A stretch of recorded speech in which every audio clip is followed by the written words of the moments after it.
하나님께서 오늘 우리에게 주신 말씀 고린도전서 15장 10절, 사도행전 22장 3절입니다. 고린도전서 15장 10절을 같이 읽고요.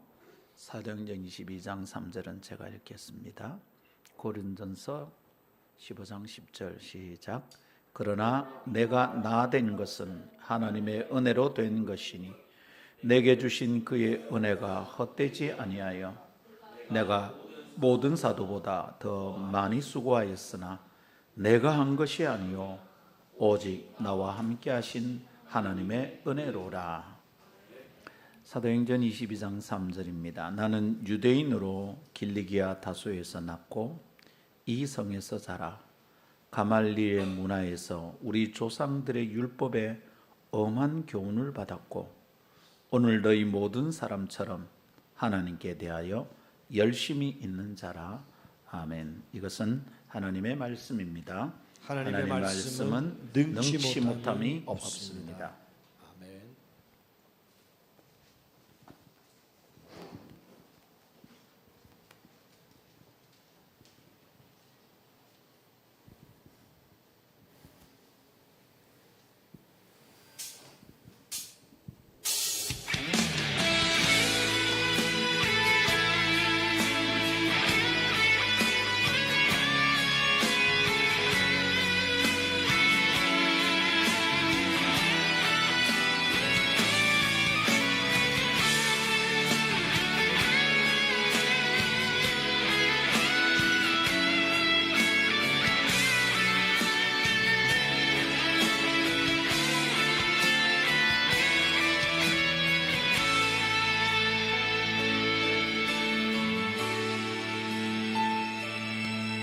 예수 우리들의 밝은 빛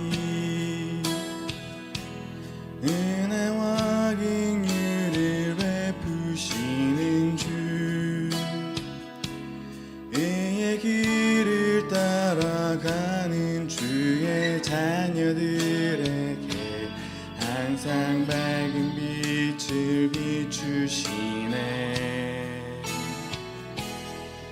그는 구원의 주 하나님 공의로 세상을 다스리시네. 주를 경외하는 자들에게 부어주시는 놀라운 주님의 영광.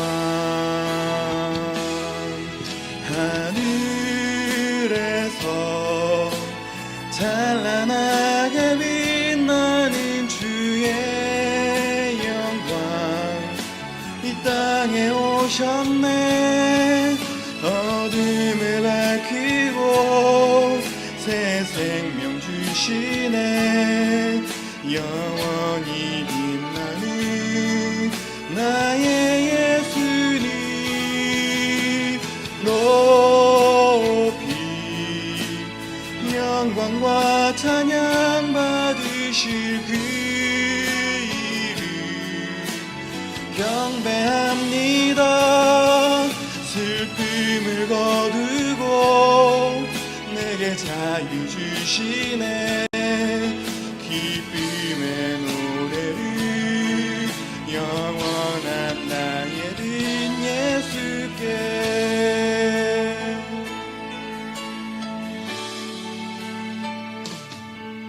예수 우리들의 밝은 빛 은혜와 긍휼을 베푸시는 주 의의 길을 따라가는 주의 자녀들에게 항상 밝은 빛을 비추시네. 그는 구원의 주 하나님 공의로 세상을 다스리시네. 주를 경외하는 자들에게 부어주시는 놀라운 주님의 영광 하늘에서 찬란하게 빛나는 주의 영광 이 땅에 오셨네 어둠을 밝히고 새 생명 주시네 영원히 빛나는 나의 예수님 높이 영광과 찬양 받으시기 경배합니다 슬픔을 거두고 내게 자유 주시네 기쁨의 노래를 영원한 나의 빈 예수께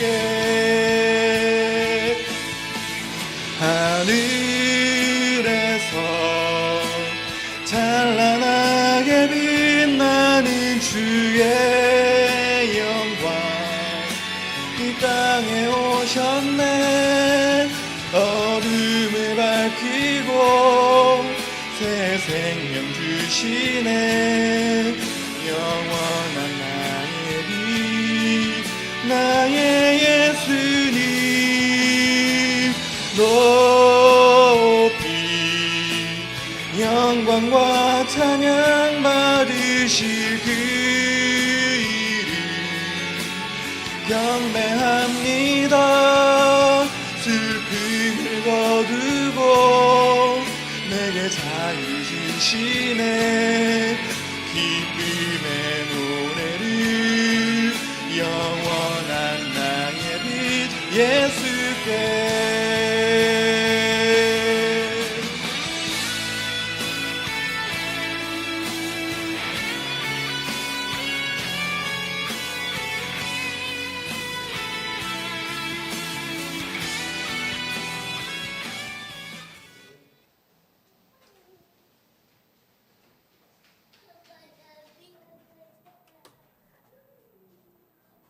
하나님 아버지,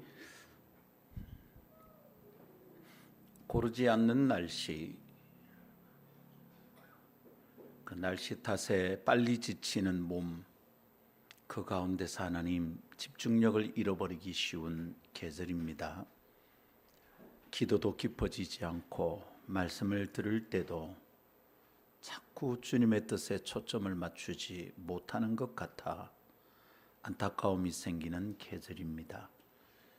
오늘 아침 그래서 저희에게 주님의 은혜가 필요합니다. 성령님이 오셔서 저희 영혼을 맑게 하시고 하나님의 뜻을 깊이 깨닫고 순종할 마음을 주시기를 구합니다. 하나님의 말씀을 바라보는 눈이 비뚤어지지 않게 하옵시고 착하고 좋은 마음으로 말씀을 받아 하나님의 말씀이 사람의 생각을 이기는 놀라운 은혜를 허락해 주옵소서. 오늘 아침 기다립니다. 말씀하여 주옵소서. 이 말씀이 한 주간의 삶을 바꾸고 평생을 이끄는 지침이 되고 능력이 되게 하옵소서. 주 예수님 이름으로 기도하옵나이다. 아멘. 할렐루야. KBS 프로그램 중에 어린이 노래 자랑 대회가 있습니다. 아시는지 모르겠습니다. 누가 잘하나. 동료 보급과 활성화를 위한 프로그램인데 아직도 진행 중인 것으로 알고 있습니다. 그 프로그램의 대상은 당연히 어린이입니다. 그런데 가만히 보고 있으면 어른들의 열심으로 가득해요. 화면에 나타나지 않는 비하인드 스토리들도 있거든요. 부모들이 어떻게 해서 자기 아이에게 좋은 곡을 주고 그래서 입상하게 만드는가. 누가 잘 하나를 두고 어른들이 다투는 것 같습니다. 사실은 이 어린이가 잘하나 저 어린이가 잘하나가 아니라 저 어린이의 아버지가 누구 엄마가 누구냐 이걸 두고 다투는 것 같습니다. 교단마다 하는 어린이 대회도 마찬가지인 것 같아요. 가만히 생각하면 어른들의 관심이 더 뜨겁습니다. 저희 집안에도 그런 경우가 있습니다. 2년 연속 전국대회에서 2등을 한 딸에 대하여 아빠인 제가 더 속상했었습니다. 하나의 증거가 되겠다 싶습니다. 부산에서 2년 연속 1등 하는데 사람들이 수군수군 그래요. 아이고 저 아이 누집 아고 수영중앙교회 김상건 목사님 아니가. 참여한 사람들이 그 얘기를 하는데 제 어깨가 으쓱으쓱해지더라고요. 여러분, 누가 잘하는 겁니까? 제 딸이 잘하는 거예요. 김상건 목사가 큰 사람처럼 보이는 거예요. 어른들이 다투고 있어요. 누가 더 잘하는가라는 문제는 인간이 가지고 있는 본능적인 호기심이고 욕구입니다. 그것은 더 큰 자가 되고 싶은 욕망의 다른 표현이죠. 내가 자아보다 조금 더 크다, 조금 더 잘한다, 좀 더 괜찮은 사람이 되고 싶다. 이런 욕망이 우리 가운데 있죠. 지나가기 전에 얼른 말하겠습니다. 죄성의 특성입니다. 십자가를 향한 마지막 여정을 제자들과 함께 하던 예수님은 당신의 제자들 속에 있었던 그 욕망을 보셨어요. 그 길에서 누가 더 크냐 서로 다퉜지 않습니까? 다른 사람보다 더 잘하는 사람이 되고 싶어서, 다른 사람보다 더 큰 사람이 되고 싶어서 예수님 곁에 머물렀던 사람들이 예수님의 제자리였던 거예요. 오늘 교회 안에는 그런 사람이 없을까요? 세상의 경쟁 구도 속에서는 별 의미 없던 존재들이 교회에 모여서 무언가를 더 잘하는 사람, 다른 사람보다 좀 더 큰 사람이 되고 싶어서 우리 모두 몸부림치고 있는 것은 아닐까요?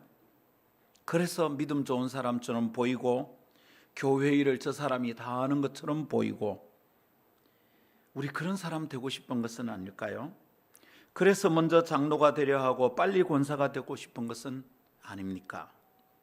그러다가 여기저기 깨어지고 다치고 만만해 보이는 개척교회를 찾아와 얼마 만에 장로가 됩니까? 이렇게 묻는 사람이 나타나기도 하는 것입니다. 여러분 괜찮습니까?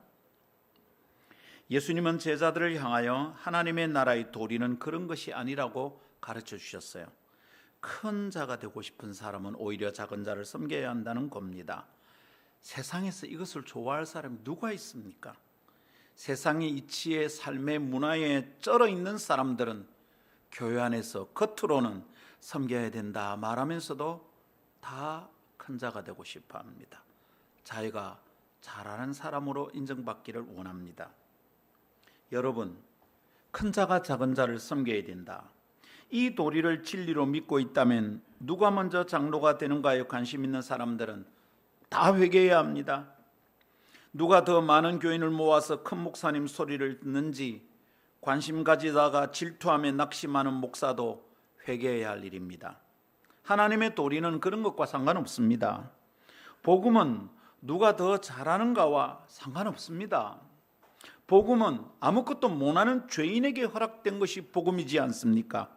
그런데 복음 안에서 누가 잘하는가가 무슨 소용이 있습니까? 목사는 그것을 설명하는 표현으로 한 구호를 생각해냈습니다. 잘하려고 하지 맙시다.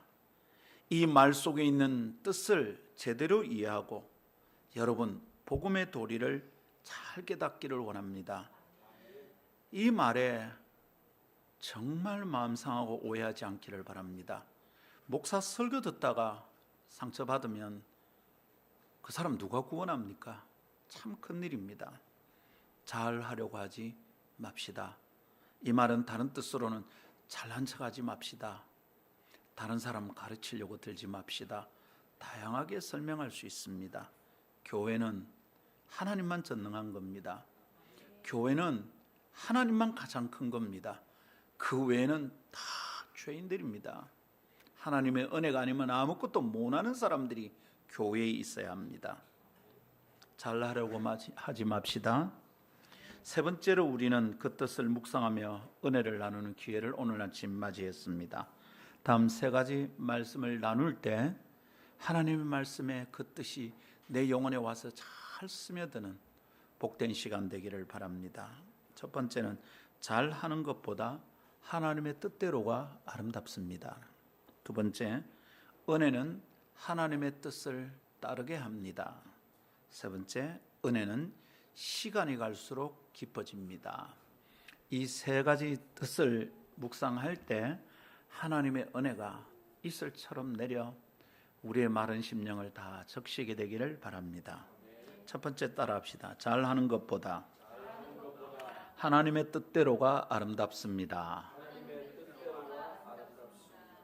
잘하는 것보다 하나님의 뜻대로가 아름답습니다. 세상의 아름다움은 뭐죠? 도드라지는 겁니다. 다른 사람보다 더 좋은 옷을 입는 겁니다. 이게 아름다움이에요, 세상에는. 그러나 성경은 그렇게 도드라지고 잘하는 것보다 하나님의 뜻대로 하는 것이 더 아름답다, 이런 원리가 성경 속에 있음을 깨닫기를 원합니다. 잘하려고 하지 맙시다 라는 말은 하나님의 은혜를 사모하고 그 은혜를 힘입자는 권유였죠. 그것을 지난 두 번의 주일 강론에서 다루었습니다. 목사가 잘하려고 하지 맙시다 라고 하는 말은 하나님의 은혜를 힘입읍시다. 하나님의 은혜로 우리 영혼이 점점 여유롭고 더 충만해집시다. 하나님의 은혜가 없이 잘하려고 하면 까칠해져요. 마음이 자꾸 딱딱해져요. 좋게 말하면 사무적이 되고요, 나쁘게 말하면 관계를 다 망쳐요. 그래서 여러분, 목사는 잘하려고 하지 맙시다. 하나님의 은혜를 힘입고 합시다. 이런 권유를 드리는 거죠. 오늘은 잘하려고 하지 않겠다는 말의 다른 측면을 다루고자 합니다. 잘하려고 하지 않겠다는 것은 하나님의 뜻대로 하겠다는 결심의 표현입니다. 내가 잘하고 싶다, 잘하겠다는 것은 내가 하는 겁니다. 그런데 잘하려고 하지 않겠다는 것은 하나님의 뜻대로 하겠다는 겁니다. 내 생각이나 내 능력이 개입되지 않는다는 것이죠. 우리는 잘하는 것이 아니라 하나님의 뜻을 따라 무엇인가를 할 수 있어야 합니다. 이것을 믿는 사람의 삶이다 말할 수 있는 거죠. 하나님의 백성이 무엇을 하고 있는 것이 있다면, 내가 뭘 하고 있다면, 목사가, 성도가 무엇인가를 하는 것이 있다면 그 일을 통하여 하나님의 뜻이 무엇인지 자꾸 드러나야 합니다. 아, 저 집사님이 저렇게 하는 거 보니까 하나님의 뜻이 뭔지 알겠다. 목사님이 자꾸 저 일을 하겠다는 하시는 걸 가만히 보니까 거기 하나님의 뜻이 있는 것 같아. 좀 힘들었는데 그 일을 하다가 보니까 하나님의 뜻이 무엇인지 자꾸 드러나는 것 같아. 이렇게 돼야 합니다. 내가 지금 무엇을 하고 있다면 그것을 통해서 하나님의 뜻이 드러나야 돼요. 그리고 우리는 누군가의 삶을 보면서 하나님의 뜻에 관심을 가져야 돼요. 와, 저 사람 저거 잘하네, 멋있네, 노래 잘하네, 뭘 잘하네, 와 좋다, 아니고 그 가운데 하나님의 뜻이 무엇인지를 자꾸 집중하고 찾아내야 하는 것이죠. 그렇지 않으면, 하나님의 뜻이 없으면 사람만 남잖아요. 자꾸 삐져요, 속상해요. 목사가 뭔 말을 하면 하나님의 뜻이 무엇인지를 생각하지 않으면 마음 다쳐요. 하나님의 뜻이 자꾸 드러나고 그것이 무엇인지 궁금해하고 관심을 가져야 되겠습니다. 자, 그러니까 구도를 이렇게 생각해 볼 수 있어요. 잘하는 것이 한쪽에 있다면 하나님의 뜻대로가 또 한쪽에 있는 거예요. 이게 서로 대조되고 있어요. 잘하는 것과 하나님의 뜻대로 하는 것. 이거 보여줄 거 있을 없습니까? 네. 잘하는 것과 하나님의 뜻대로 하는 것이 우리 삶에 항상 대조되어 나타납니다. 이것은 예수 믿고 난 후에 그리스도인들이 매일 싸워서 살펴가야 되는 매우 중요한 관점입니다. 매일 싸워서 해야 되는 중요한 관점이란 말은 신경 안 쓰면, 아무 생각 없이 살면 우리는 하나님의 뜻대로 사는 것이 아니라 자꾸만 지가 잘하고 싶은 것을 하게 된다, 이 말입니다. 매일 싸워야 합니다. 갔다 가면 여러분, 내가 잘하는 것을 뽐내고 있거든요. 자꾸 자기가 잘한 것을 말하고 있거든요. 우리는 예수님을 믿는 순간 내가 하는 것이 아니라 예수님이 하시는 것을 추구해야 합니다. 바울은 그런 얘기를 바울 서신 여기저기서 너무 자주 말을 합니다. 오늘 고린도전서 15장 10절에서도 뭐라 그럽니까? 내가 다른 사도들보다 더 수고를 많이 했지만 뭐라고요? 내가 하는 것이 아니다. 내가 한 게 아니라는 거예요. 내가 한 것이다. 내가 이것저것 했다. 내가 말이야 하는 것은 하나님을 모욕하는 것입니다. 내 안에 내가 사는 것이 아니라 예수님이 사시는 존재가 된 이상 내가 하는 것이 아니잖아요. 내 안에 계신 그분이 하시는 거잖아요. 내가 하는 것이 아니고 내가 잘하는 것이 아니라는 태도를 잘 유지해야 됩니다. 근데 이거 유지하는 게 안 쉬워요. 그러니까 매일 싸워야 돼요. 이 정도면 괜찮겠다 싶은 마음이 드는 순간 우리는 나락에 떨어지는 겁니다. 십자가의 원수가 되는 거예요. 주님의 일을 한다고 하는데 교회 일을 한다고 하면서도 엉뚱한 짓을 하는 거예요. 하나님과 아무 상관이 없어요. 내가 하는 게 아니고 내가 잘하는 것이 아니다는 관점과 태도를 잘 유지해야 되겠는데, 그런데 자꾸만 잘하고 싶습니다. 자꾸만 내가 하고 싶습니다. 내가 한다는 게 막 표가 나야 합니다. 아무도 모르게 내가 하는 것이 기분이 나쁩니다.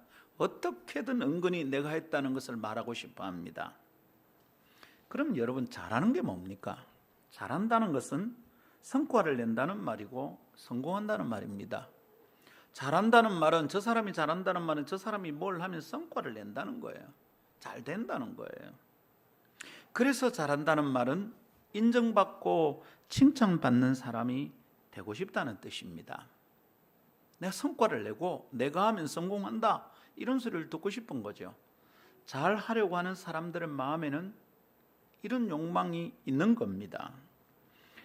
성경에서 그런 예를 찾는다면 대표적인 사람이 베드로입니다. 지난 주일에도 베드로 얘기를 좀 했습니다마는 베드로는 전형적으로 그런 자세를 가진 사람이었어요.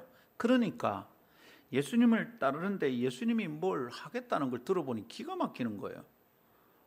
이 선생이 와 이러노, 이 양반이. 예수님께서 예루살렘에 올라가서 잡혀 죽는다고 그러잖아요. 화가 납니다, 베드로가. 이 양반이 미쳤나 갑자기.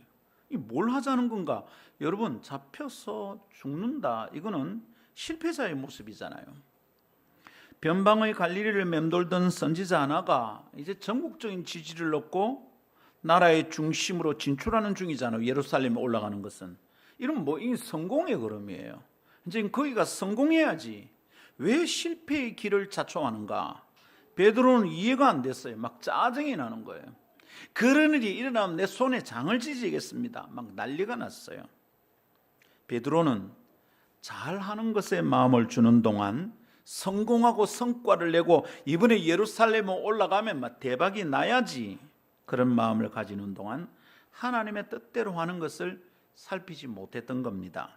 그래서 주님께 구중을 들었습니다. 뭐라고요? 네가 하나님의 일을 생각하지 않고 사람의 일을 생각하는구나. 하나님의 일이 뭡니까? 하나님의 뜻대로 하는 것. 베드로만 특별히 야단을 먹어야 될까요? 우리는 베드로보다 더 낫습니까?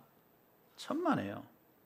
수시로 우리는 하나님의 일을 생각지 않고 사람의 일을 생각합니다.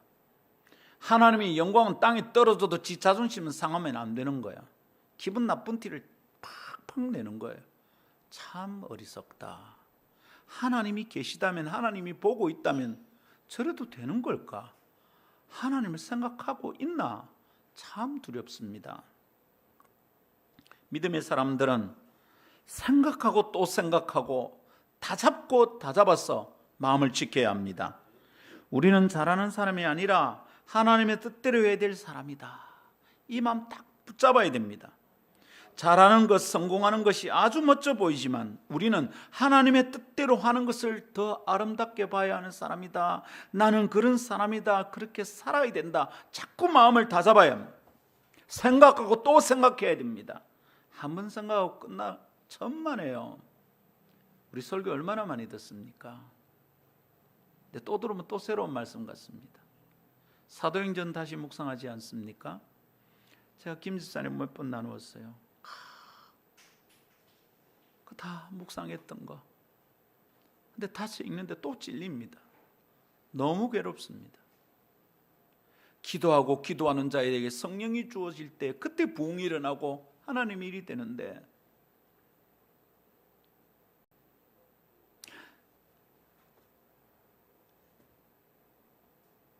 일은 많이 익숙해졌어요. 일은 잘해요. 근데 기도가 자꾸 줄어들어요. 너무 죄송한 거예요. 제가 새벽에 저 혼자 깨서 침대 맡에 이래 걸터 앉아가지고 정신이 멍한데도 부끄러운 겁니다. 하나님 죄송합니다. 오늘도 다시 반쯤 눈을 떠서 설교 준비를 마무리해야 되는데 설교 준비가 안 됩니다. 계속 묵상하는 사도행전 말씀 때문에 마음이 너무 찔립니다. 괴롭습니다. 그래서 하나님, 기도의 자리에서 너무 많이 밀려나 있는데 기도의 양이 너무 부족해요. 지금 내가요 너무 겁이 많이 났거든요. 아니 갑자기 3월에 신대원을 입학했는데 전도사가 됐어요.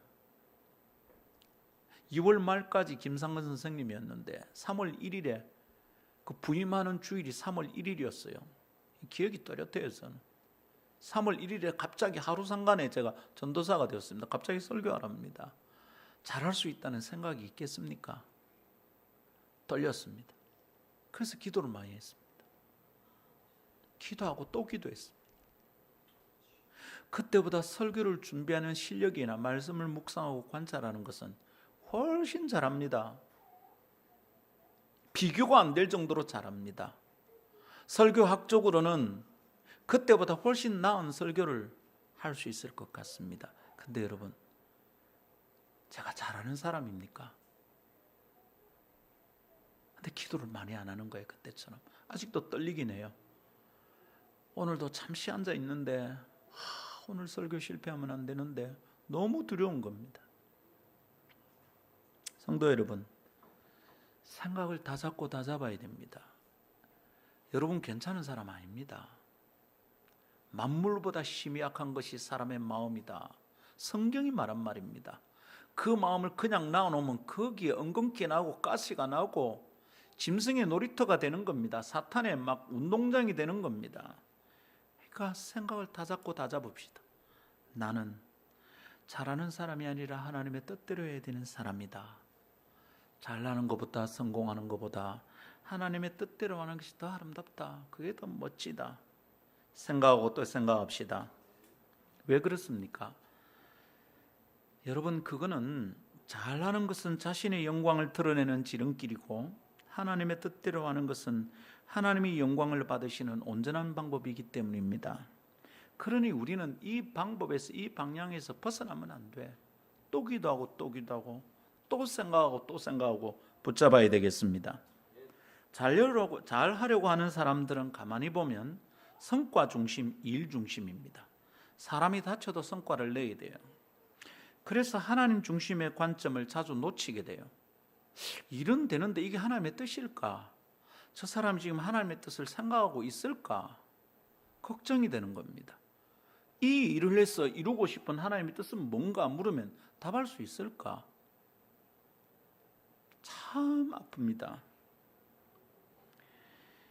그러다가 여러분, 일 중심, 성과 중심이니까 그게 잘 안 되면 어떻게 됩니까? 속상하죠. 다투게 됩니다. 자기 생각과 잘 안 맞는다고 한판 싸웁니다. 상처 입습니다. 딱딱한 마음이 되기 십상입니다. 그리고 잘 하려고 하던 거 갑자기 포기합니다. 일 안 한답니다. 교회에서 그런 것 굉장히 많이 봤습니다. 저 사람 하나님 일을 하는 건가? 자기의 일을 하는 건가? 그 다음부터 그 사람하고 같이 일하는 게 굉장히 힘들어집니다. 아, 이 사람은 자기 뜻대로 안 되면 삐지더라. 일 안 하겠다고 막 협박하더라.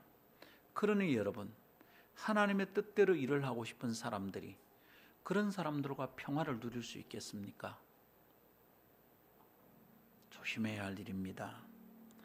마음은 딱딱해지고 성질은 나고 속은 상하고 하나님의 은혜는 잃어버립니다. 아시죠? 화가 나거나 서운한 마음은 성령 충만을 빨리 잃어버립니다. 성령님은 섬세한 분이십니다. 성질 부리는 영혼에는 성령 충만 없습니다. 성질은 안 부리는데 괜히 서운해하잖아요. 성령 충만 다 사라집니다. 그러니 여러분, 하나님의 뜻을 이야기하고 하나님의 뜻을 따를 때 속상해하지 마십시오. 진짜 큰일입니다. 왜 예수님께서 하나님의 말씀을 착하고 좋은 마음으로 받아야 된다라고 말했는지 깊이 생각해야 됩니다. 자꾸만 하나님의 말씀이, 자꾸만 하나님의 뜻이 내 속에 충만하게 오르도록 합시다. 사울은 이스라엘의 정통성 있는 첫 왕이었습니다. 그렇죠? 잘하고 싶었죠. 처음에 막 떨렸어요. 못한다 그러고 숨고 막 이랬어요. 그 마음이 너무 중요한 거야. 나는 잘할 수 있는 사람이 아닙니다. 근데 하나님이 나를 지명했으니 하나님께 순종하겠습니다. 성령님 나를 도와주십시오. 이러면 해내는 거예요. 근데 그 소중한 마음이 갈수록 실패하는 거죠. 첫 왕으로서 잘하고 싶었죠. 그래서 실패하지 않고 적군과 맞서 싸우는 전쟁에서 승리하고 싶었습니다. 그런데 그 마음이 얼마나 조급했든지 그만 커다란 실수를 저지르고 말았어요. 무슨 실수? 전략적인 실수, 작전 실수, 무기 사용의 실수, 무슨 실수? 인사정책의 실수, 무슨 실수? 순종의 실수였어요. 순종을 망쳐버렸어요. 다른 것은 잘하고 싶었는데 순종을 잘하고 싶은 욕심이 없었던 거예요. 순종. 그걸 망쳐버렸어요. 순종이 무엇입니까? 순종은 어느 집사님 집 아들 이름이 아니라 하나님의 뜻대로 따르는 겁니다. 순종은 하나님의 뜻대로 따르는 겁니다. 그러니까 순종이 아닌 것은 자신의 생각대로 잘하는 것입니다. 십자가의 원수입니다. 순종은 하나님의 뜻대로 따르는 거예요. 하나님은 그것이 얼마나 귀중하고 아름다운 일인지 선지자의 입을 통하여 사울에게 이렇게 가르쳐 주셨습니다. 사무엘상 15장 22절. 사무엘이 이르되 여호와께서 번제와 다른 제사를 그의 목소리를 청종하는 것을 좋아하심같이 좋아하시겠습니까? 순종이 제사보다 낫고 듣는 것이 소대양의 기름보다 낫습니다. 순종이 얼마나 아름다운지 사무엘이 하나님의 뜻을 전달한 거예요. 번제와 다른 제사를 주님이 좋아하십니다. 그러나 하나님의 목소리를 청종하시는 것을 좋아하듯이 번제와 제사를 좋아하겠습니까? 무슨 말입니까? 하나님의 목소리를 따르고 순종하는 것을 좋아하신다 이 말입니다. 순종이 제사보다 낫습니다. 하나님은 하나님의 뜻대로 행하는 사람을 좋은 사람이라고 보신다 이 말입니다. 하나님의 뜻대로 순종하는 것이 베스트다 이 말입니다. 잘 하려는 것보다 순종하는 것이 아름다운 것이라는 말입니다. 예수 믿는 사람들은 평생 이것을 추구하며 자신을 다스려야 됩니다. 이것에 실패하면 큰일 납니다. 천국은 큰 자가 작은 자를 섬긴다 그랬습니다. 천국은 어떤 나라냐 이 말입니다. 근데 이게 안 되면 우리가 어떻게 천국의 백성이라고 확신할 수 있겠어요? 여기서 확신이 나는데 여러분 하늘에 가서 거기서 만날 거라고 믿으십니까? 예수 믿는 사람 생각하고 마음을 다스려야 됩니다. 일을 아무렇게나 해도 된다는 뜻 아닙니다. 그러면 목사님 혼자 하지 나 안 할란다 그런 뜻 아닙니다. 여러분 그건 진짜 못된 생각이에요. 조심해요.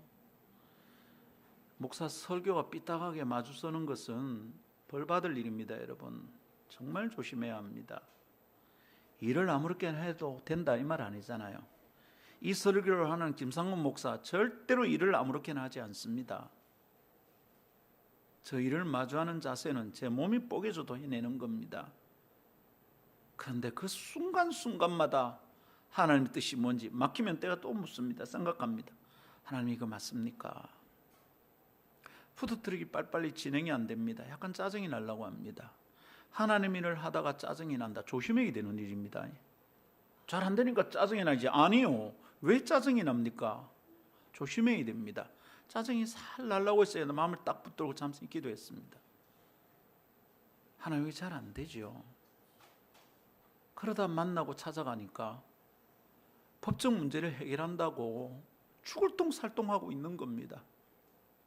지쳐서 어떻게 돈을 해결하고 행정을 처리해야 되는지 힘들어하고 있는 겁니다.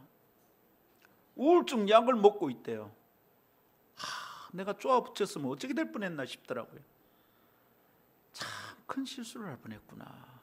여러분, 짜증이 날 때마다 하나님 뜻이 뭘까 집중해야 합니다. 그럼 실수 줄일 수 있습니다. 아니면 어떻게 합니까? 지 성질대로 하는 거죠. 자기 속에는 옳은 대로 하는 거죠. 하나님의 뜻은 오간데 없는 거죠. 잘 하려는 것보다 순종하는 것이 아름답습니다. 예수 믿는다면 평생을 이것을 생각해야 됩니다. 하나님께 순종하자. 성질은 나는데 하나님께 순종해보자. 지극 패지기고 싶은데 하나님의 뜻대로 한번 해보자. 다시는 꼴도 보기 싫은데 하나님께 순종하자. 그럼 사람을 또 만납니다. 야는 또 똑같은 실수할 것 같습니다. 또 똑같은 실수합니다. 그냥 막 제 입에서 말이 튀어나옵니다. 한 번만 하면 죽는다. 근데 돌아서는데 또 하나님의 뜻이 깨달아집니다. 주님 죄송합니다. 요즘 김영건 집사님이 무슨 내 고해성사를 받아주는 신부 같아요. 차를 타면 마음이 그때 정신이 돌아오면 아이고 집사님 내가 참 일한다. 하나님 뜻을 자꾸 생각합시다. 우리는 하나님 뜻을 이루어가는데 집중해야 된다 이 말입니다. 그렇게 하는 것이 하나님 보시기에 좋은 것입니다. 그게 더 아름다운 것입니다. 바울은 사도행전 22장에서 자신의 백그라운드를 지금 언급하고 있는 것 같아요.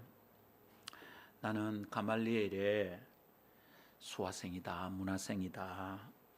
제법 괜찮은 사람이라고 지금 말하고 있는 겁니다. 그렇죠? 다시 한번 볼까요? 나는 유대인이다. 그런데 길리기아 다소에서 났다. 이 성에서 자라 가말리엘의 문화에서 우리 조상들이 율법에 엄한 교육을 받았고 오늘 너희 모든 사람처럼 하나님께 열심히, 무슨 말이냐면 나 금수저다. 걷다가 뭐라고요? 하나님께 열심히 내 잘한대 이 말입니다. 자기를 설명하고 제법 괜찮은 사람이라는 뜻입니다. 그리고 굉장히 열심히 일을 했다는 것입니다. 오은선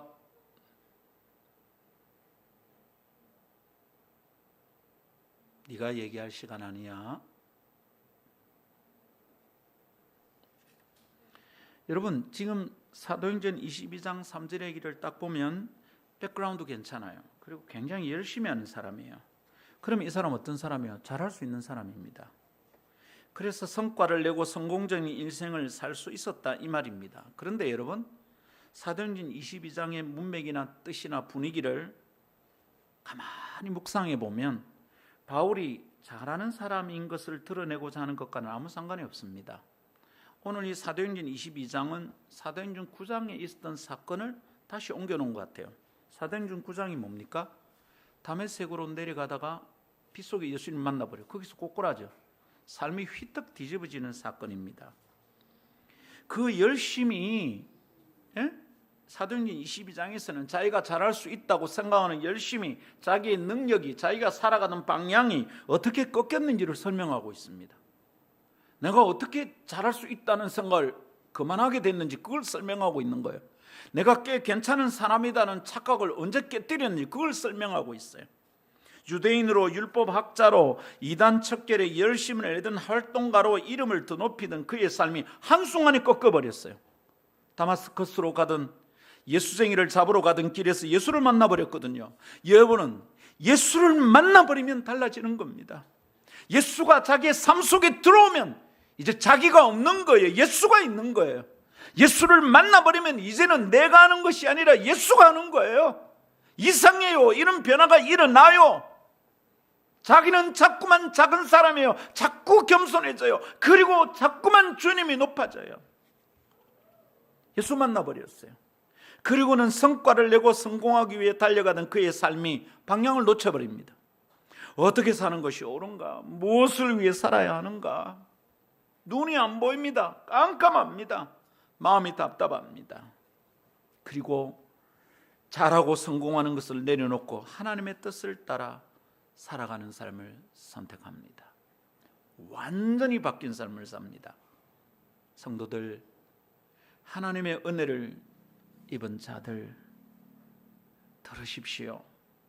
우리 하나님의 백성다운 온전한 삶을 추구하며 살아갑시다. 잘하려고 하는 것이 아니라 하나님의 뜻을 자꾸만 궁금해하며 그 뜻을 찾아서 따라 살아갑시다. 말하는 거 보면 다들 똑똑하게 말합니다. 이유가 다 맞습니다. 반박을 못할 것 같습니다. 합리적인 얘기고 현실적인 판단들입니다. 그래도 꼭 한마디 물어보고 싶어요. 그런 사람들에게 하나님의 뜻은 있나? 하나님의 뜻은 없고 네 말 알겠다. 상황을 다 이해하겠다. 내라도 네처럼 그래 할 것 같기도 하다. 근데 하나님의 뜻이가 물어보고 싶어요. 가마다하게 잊고 사는 거지. 기억합시다. 내 생각에 옳은 대로 사는 것이 아니라 하나님의 뜻대로 사는 것이 아름답다는 것을 꼭 기억하고 살아갑시다. 두 번째 따라합시다. 은혜는 하나님의 뜻을 따르게 합니다. 은혜는 뭐가 내 잘 되게 하는 것, 내가 원하는 것을 좀 잘 되게 하는 것이라고만 생각해서는 안 됩니다. 내가 진짜 잘 안 되는 게 뭐냐면 하나님의 뜻대로 사는 게 잘 안 되거든요. 근데 은혜가 오면 그게 잘 되게 해주신다는 거예요. 하나님의 뜻대로 사는 삶이 잘하려고 하는 것보다 훨씬 아름답고 고상한 삶이다라는 것을 깨닫고 우리 모두 그 뜻에 순종하도록 합시다. 근데 순종하려고 해보면, 하나님의 뜻을 따라서 막 해보려고 해보면 하면 할수록 알게 됩니다. 뭘요? 참 어렵구나 라는 것이고, 두 번째는 나는 안 되네, 이게. 나는 이게 안 되는 사람이구나. 아침에 깨달았는데 묵상하다가 여러분 저녁에 잠들기 전에 기도해 보이소. 완전 실패했어요. 나는 안 되네, 이게. 지난 주일에 은혜를 받아서 이번 주일은 잘하고 싶었는데 주일 아침부터 다 망가집니다. 나는 안 되네, 이게. 해보면 압니다. 하나님의 뜻대로 하는 것이 아름답고 그래 해야 되는 줄 알겠는데 참 어렵구나. 나는 안 되구나. 아주 정상적입니다. 거기에 희망이 있습니다. 그게 절망이 아닙니다. 그게 희망입니다. 야, 하나님의 뜻대로 사는 거 어렵구나. 나는 본질적으로 이게 안 되네. 나는 완전히 쓰레기인가 보다. 요즘 뭐 흔하게 쓰는 말로 나는 개쓰레기다, 이게. 나는 답이 없다. 예수 그만 믿어야 되겠다. 어떻게 이렇게 징그러운 놈이고 내가. 여러분, 그때가 희망입니다. 하나님의 영광을 드러내고 하나님의 뜻을 생각하며 살고 싶은데 잘 안 돼요. 불쑥불쑥 내가 튀어나와요. 목사님도 그렇습니까? 그런 정도가 아닙니다, 여러분. 제가 제일 그런 사람일 겁니다. 시퍼렇게 살아있는 내가 솟구칩니다. 자존심 상하고요, 성질나고요, 질투가 나서 못 견디겠어요. 저 인간은 다시 안 봤으면 좋겠어요. 미움이 내 속을 들들 볶아요. 긁어내요. 용서가 안 돼요. 그래서 어떻습니까? 내가 하고 싶은 대로 하고 싶어요. 하나님의 뜻이고 나발이고 이 상황에서 내가 어떻게 참으란 말이고 막 하고 싶은 대로 하고 싶어. 다 때리쳐라 싶고 뒤집고 싶고 그만하고 싶고 사표 던지고 싶고 내가 그만 살면 안 되나 싶고 갑자기 35층에 올라가고 싶고 어떤 날은 내가 그래도 될 것 같아요. 이만하면 삐져도 되는 것 아니가? 성질낼 자격 있는 거 아이가? 내가 이쯤 되면 욕 한마디 해도 안 되겠나? 누가 나를 말리겠노? 하나님도 아마 인정하실 거다. 내가 그래도 될 것 같은 사람 느껴집니다. 당연하다는 생각이 듭니다. 내가 자아를 미워하는 게 당연하지 뭐가 내가 잘못됐나 싶습니다. 근데 들으십시오. 그 순간 하나님은 사라집니다. 그런 순간 하나님의 뜻이라고는 털만큼도 남지 않습니다. 그때 여러분 은혜가 다 사라져요. 그때는 사단이 막 굉장히 역사하는 시간입니다. 자살하는 사람들은 맨정신이 아니에요. 여러분, 우리 번지 점프도 서서 그 재미로 하는 건데 뛰내리는 거 쉽습니까? 근데 어떻게 빌딩에서 뛰내립니까? 저는 귀신이 민다고 생각합니다. 사탄이 크게 장난치는 겁니다. 여러분, 정신 차리면 못할 말을 어떤 순간에 다 쏟아내죠. 하나님이 은혜 주신 겁니까? 지나고 나면 후회하죠. 어떻게 된 겁니까? 하나님의 뜻입니까? 그 순간 하나님 다 사라진 거죠. 정신 차려야 됩니다. 하나님의 뜻이라고는 한 타락도 안 남아요. 시간이 지나면 깨닫죠. 또 실패했구나. 난 또 안 되네. 왜 이럴꼬. 그게 희망이라 그랬어요. 그게 아주 정상적인 모습이에요. 굳게 붙잡을 생각은 이겁니다. 죄인은 선이나 의가 부도난 상태라는 것, 거룩의 가능성이 손톱만큼도 남아있지 않다는 것, 굳게 붙잡아야 됩니다. 죄인에게는 하나님의 뜻대로 살아갈 수 있는 가능성이 달에서 산소를 찾는 것보다 더 희박하다는 것, 이것을 깨닫고 자신에게 절망해 본 경험이 있는 사람이 예수 믿는 사람입니다. 그때가 희망입니다. 그래서 내게 예수가 필요한 겁니다. 잘하는 사람에게 예수가 왜 필요합니까? 주님이 뭘 하십니까? 병자에게 의사가 필요하듯이 죄인에게 내게 필요하다. 내가 죄인을 위해 왔다 이거잖아요. 매일 실패해요. 매일 자빠져요. 목사가 어떻게 이딴 생각을 하고 사냐? 조금 전에 묵상한 건 내가 지금 또 깨뜨리고 있구나. 그런 절망을 해보는 사람이 예수 믿는 사람이에요, 여러분. 그런 사람의 상태를 성경은 심령이 가난하다고 설명해요. 마음이 가난한 자의 상태가 되는 거예요. 그 마음이 가난한 게 뭐 내가 할 수 없구나 이거죠.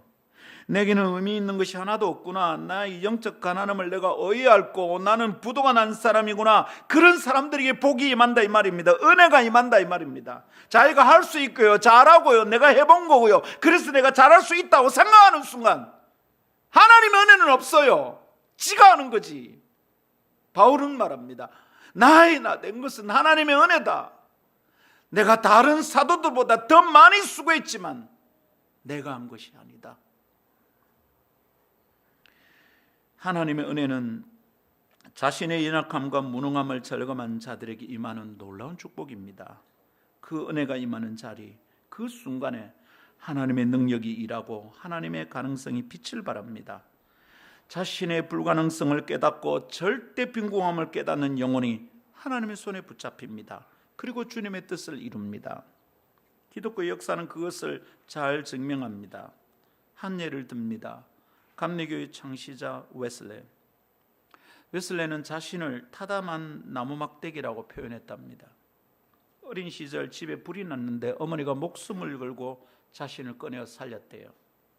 그리고는 그 추억을 기억하면서 자신을 불에 타다 남은 나무 막대기 같은 존재라고 여기며 살았다는 겁니다. 여러분, 불에 타다 남은 나무 막대기 어디다 씁니까? 불 쏘시게 하면 되지 뭐. 숯 만들까요? 뭐 할까요?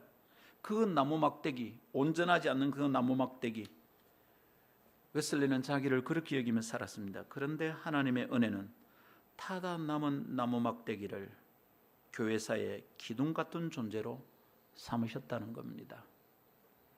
자신은 잘할 수 없는 존재라는 자각이 분명하였던 그 사람을 하나님이 붙잡고 사용하셔서 하나님의 뜻을 이룬 것입니다. 그러니 여러분이 어떻게 일을 해야 할까요? 어떻게 살아야 될까요? 근데 여러분, 거꾸로 할 수 없는 사람들이 자꾸 나서고 잘하려고 몸부림치다가 하나님의 일을 망쳐버리는 경우가 숱합니다. 그런 일이 한두 번이 아닙니다. 그래서 저는 어려운 일을 하려고 하는 사람이 잠시 가끔 물어봅니다. 네 해봤나?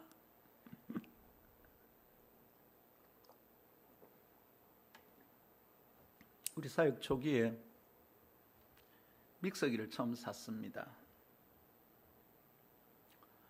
근데 막 너무 쉽게 만지는 그 제가 물었습니다. 네 해봤나? 이 기계 아나? 물었습니다. 막 만지는 거예요. 그래서 네 해봤나? 메뉴를 읽어보고 하자. 그래서 메뉴를 꺼내서 우리 같이 공부하듯이 읽었습니다. 읽으면서 네 안 해봤지? 나서지 마라. 기계 망치는 거죠. 그때만 해도 외국에서 들어온 악기는 가끔 110볼트를 써야 되는 게 있었어요. 근데 우리나라 220볼트였어요. 바로 꽂으면 악기 망가지는 겁니다. 그래서 악기 날려 먹었습니다. 필리핀까지 갔었는데 감사하게도 휴즈가 있어서 다행이었어요. 휴즈가 터지는 바람에 악기는 망가지지 않았어요. 섬뜩했죠. 지폐는 눈앞이고 악기가 그 1, 20만 원짜리가 아닌데. 여러분, 악기 문제니까 괜찮죠. 영적인 문제라면 어떻게 될까요? 할 수 없는 사람이 나서서 잘하려다가 하나님 일을 망쳐버리는 경우가 허다한 겁니다. 하나님 뜻을 또 묻고 물어야 되겠습니다. 할 수 없는 사람이라는 뜻을 놓치고 살다 보니 자기가 자꾸 잘하려고 합니다. 그러다가 자신도 다치고 공동체도 어지럽혀 놓습니다. 많은 경우 교회 일꾼들은 일을 잘합니다. 교회 안에서 직분을 맡은 사람들은 보면 일을 한가닥 하는 분들이에요. 일 잘하는 사람이 일꾼이 되잖아요. 그런데 그렇게 일을 잘하는 사람이라 해도 하나님의 은혜를 잃어버리면 문제가 발생하기 시작합니다. 저 사람이 와저렇고 우리 이런 말을 하지 않습니까? 자신이 다치고 교회는 힘들어집니다. 왜 그렇습니까? 일만 생각하고 있으니까 그렇죠. 일만 생각하고 있으니 자꾸 딱딱해지는 겁니다. 여유도 없고요. 멋짐도 사라져요. 그렇게 예민한 사람은 안 멋져요. 힘들어 보여요. 시를 쓸 사람은 없어지고요. 작전 명령서를 작성하는 사람들만 늘어나는 거예요. 시는 없고 작전 명령서, 설계도만 만드는 거야. 그런 교회 다니고 싶습니까? 그런 교회 하고 싶습니까? 제게 묻는다면 절대로 그런 교회 안 하고 싶습니다. 말씀을 가까이 하고 기도하는 것을 즐기는 사람들에게는 다른 교회의 그림이 마음에 와서 탁 스며듭니다. 다른 그림을 품게 됩니다. 하나님의 뜻대로 생각하고 살아가다 보면 아름다운 그림이 펼쳐지는 교회가 세워지는 법입니다. 우리가 꿈꾸는 그 그림 좋은 교회가 무슨 교회입니까? 그게 아름다운 교회입니다. 쉽게 삐지지 말고 마음 상하지 말고 하나님의 뜻을 또 찾고 하나님의 은혜를 받읍시다. 그래서 딱딱한 일만 하지 말고 하나님의 은혜를 좀 나눕시다. 혼자 잘하려고 하지 말고 같이 잘합시다. 우리 잘하려고 하지 맙시다. 하나님의 뜻대로 행하고 하나님의 은혜로 행하도록 합시다. 할렐루야. 그래서 아름다운 교회 되기를 바랍니다. 마지막 세 번째 따라합시다. 은혜는 시간이 갈수록 깊어집니다. 은혜의 특성입니다. 진짜 그 사람에게 은혜가 임하면, 이 사람이 진짜 은혜로 구원받았으면 시간이 갈수록 은혜가 더 깊어진다 이 말입니다. 은혜 위에 은혜가 되는 거죠. 바울은 나된 것이라는 말을 했습니다. 나된 것, 영어로 what I am.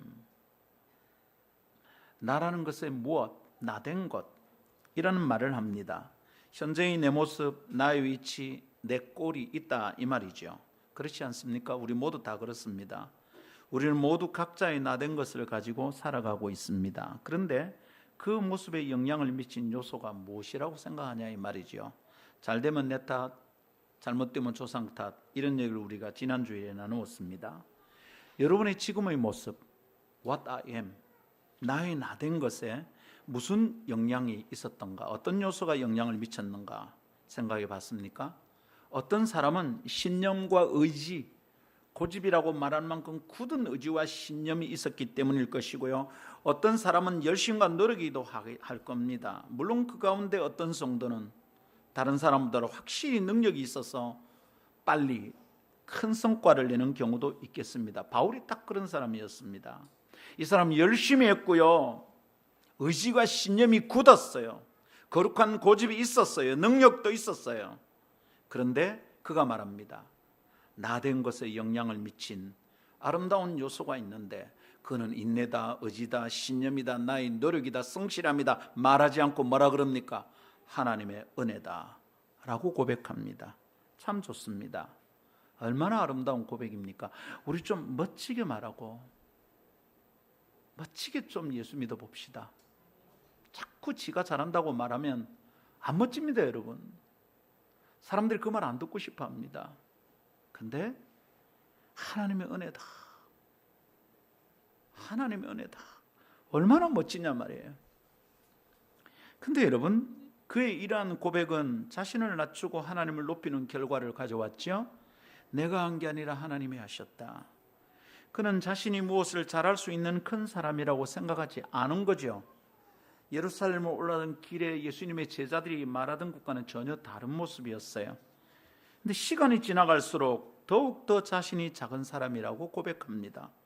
성경을 통하여 바울이 이러한 태도와 자세를 접하면 내 영혼의 안쪽이 완전히 다른 울림이 시작이 돼요. 야, 나는 어떻게 살고 있나? 심장이 막 덜덜덜덜 떨려요.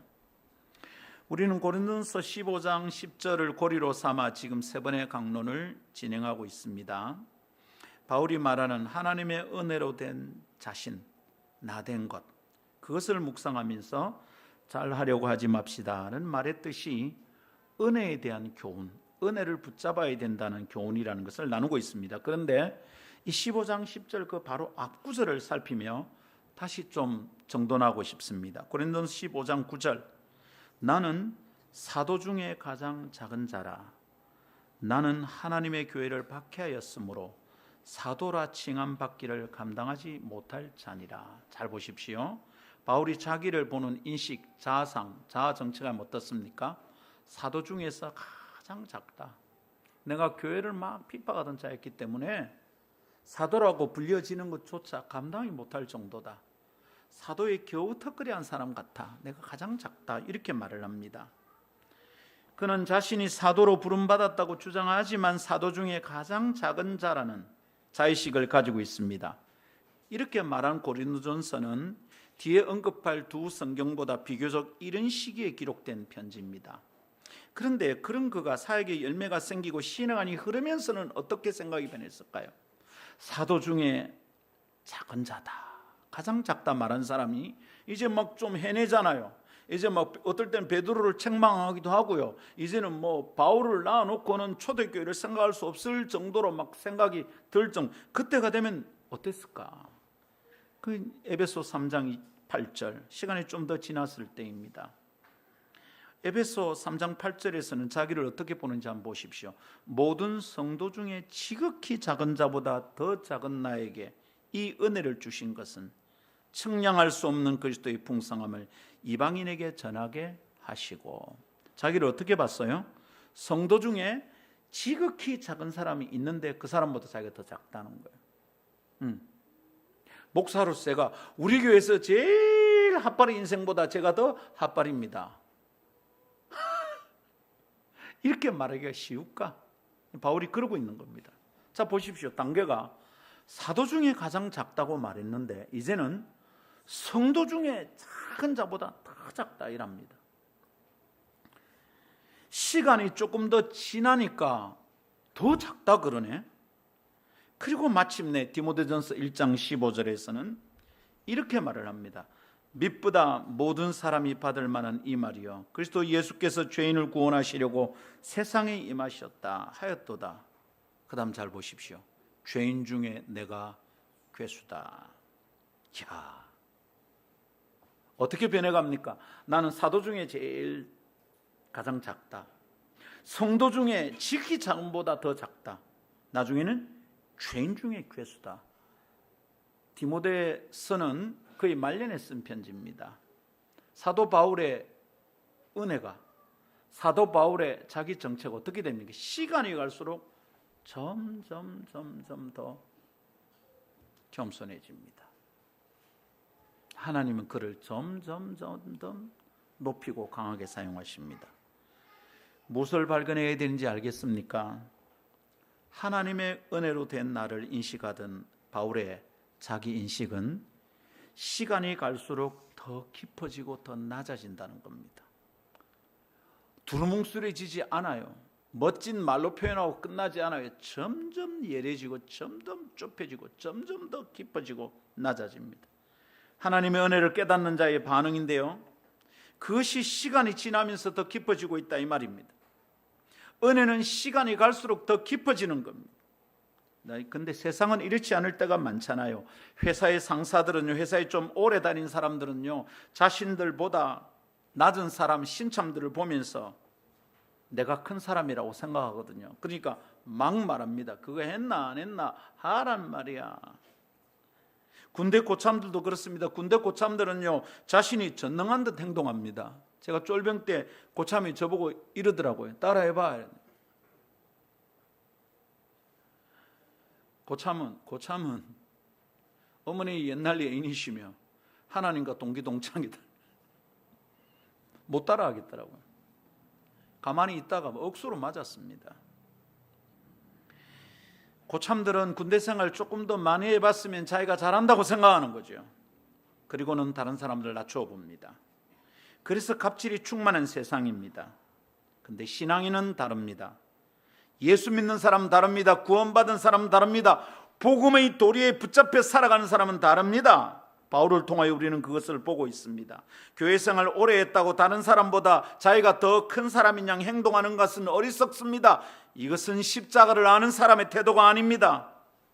다른 사람보다 내가 더 잘할 수 있다는 생각도 은혜로 사는 사람들은 하지 않습니다. 그것이 못난 모습이라는 것을 잘 알고 있기 때문입니다. 시간이 갈수록 나는 사도에 좀 들어갈만, 나는 성도들 중에 아니다, 나는 죄인 중에 개수다. 시간이 갈수록. 그러니까 어떻게 되죠? 은혜가 더 임하는 거죠. 내가 주님 없이는 안 되겠습니다. 은혜 없이 안 되겠습니다. 은혜가 임하는 거죠. 그래서 그리스도인은, 은혜를 아는 사람은 굉장히 모션되는 두 마리를 할 수 있는 거예요. 나는 잘할 수 없는 사람입니다. 그러나 나는 잘할 수 있습니다. 잘할 수 없다는 건 뭡니까? 죄인에게는 모든 가능성이 굳어놨다는 뜻입니다. 은혜 없으면 안 된다는 뜻입니다. 내가 사용할 자원이 말랐단 말입니다.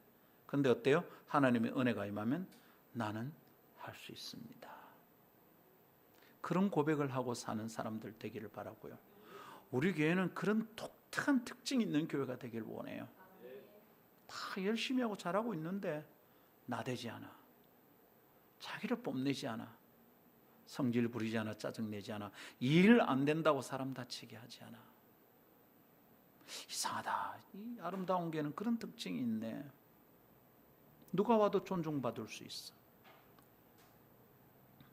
그런 동네, 예수마을, 아름다운 교회 합시다. 말씀했습니다. 잘하려고 하지 맙시다. 이것은 일 잘하는 사람들에게 시비를 거는 말이 아닙니다. 이 강론을 듣고 괜히 엉키는 마음이 생기지 않도록 조심합시다. 마음에 엉겅퀴가 나고 가시가 나지 않도록 은혜를 구하고 또 구합시다. 우리는 하나님의 은혜 안에서 세상과는 완전히 다른 방식으로 살아가는 사람입니다. 완전히 다른 방식으로 일할 수 있습니다. 하나님의 은혜를 힘입어 내가 잘하는 것보다 더 잘해낼 수 있습니다. 하나님의 은혜 속에서 하나님의 뜻을 발견하고 그 뜻을 따라 평안을 누릴 수 있습니다. 일을 하는데 평안이 없어요. 하나님의 뜻을 확인하는 중요한 방법 중에 하나가 기도할 때 평안이 있느냐는 거죠. 평안이 없으면 멈춰야 합니다. 그 일이 하나님의 뜻이 아닐 가능성이 높아요.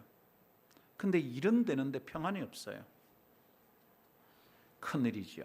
잘하지 않으면 아무것도 못할 것 같지만 하나님의 은혜로 하면 상상할 수도 없는 일을 이룰 수 있습니다. 그래야 하나님이 영광을 받으실 줄 믿습니다. 그런 사람, 그런 교회 합시다. 찬송하겠습니다.